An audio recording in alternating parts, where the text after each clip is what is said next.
What's up YouTube, Yugs here, and welcome to another installment of Inspired By, a series where Matt and myself take concepts from video games, comic books, movies, anime, and other media and try recreating them in the Unreal Engine. In this episode, I'll be creating a version of Captain America's shield toss. The way it works is that it does whatever Cap needs at the time. This can be bouncing off walls, sticking into metal, and stopping bullets. Now obviously a lot of this is based on Cap's ability, but still, it can get kind of crazy.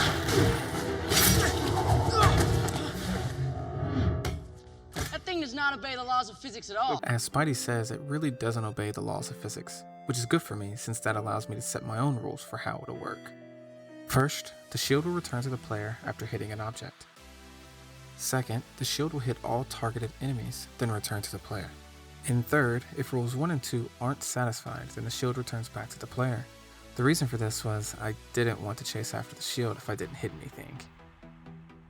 With the design set, it was time to begin.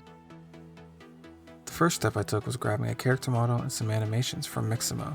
I then created an animation blueprint to switch between the different states the character will have. The states are movement, aim, throw, and idle to catch. Once that was done, I created a socket on the wrist of the model that the shield will attach to while it's not being thrown. Finally, I needed a shield model I could use as a placeholder for testing. Next up was to add in the aiming and the ability to target enemies. For the aiming, I followed a similar approach to what Matt completed in the previous video, which involved rotating the player to face the direction of the camera and slowing the player's movement to allow walking and strafing. You can check out Matt's implementation by clicking on the info card above. Once I had Matt's implementation working, I then added my own idea by zooming the camera closer towards the character to help give a better idea of where the shield would be thrown.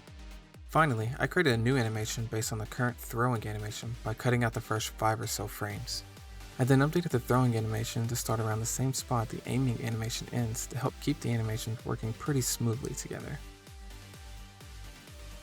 With the aiming done, it was time to work on targeting enemies.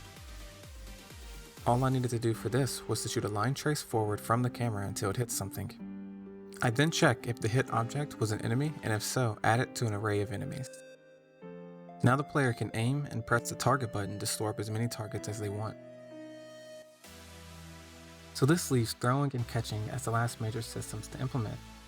The basic setup of this is straightforward enough. The player aims in a direction, clicks a button, the shield attaches from the player, moves forward until it hits something, returns to the player, and reattaches to the shield socket.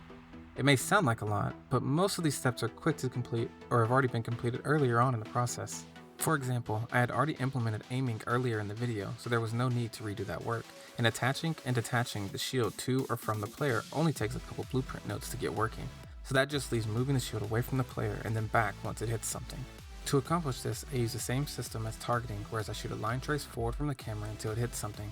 I then move the shield from the initial location at a constant speed until it reaches the hit location, then check the player's enemies array to see where the shield should go next. If there are enemies available, then the next location to reach is the enemy, otherwise the shield will return to the player. This means the shield will bounce between enemies until none are left.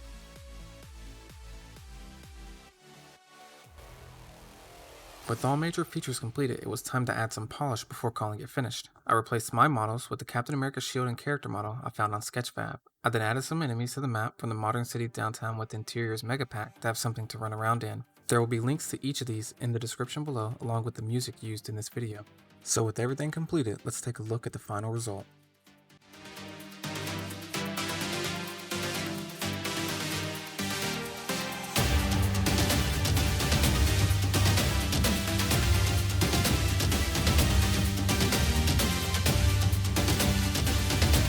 Thank you for watching this episode of Inspired By. If you enjoyed the episode, it would really help us out if you click the like button below. If you want to see more episodes in the future, hit the subscribe button and the bell icon to receive notifications whenever we release a new video. Also, if you want to stay up to date on what we're working on, you can follow us on Twitter by using the link in the description.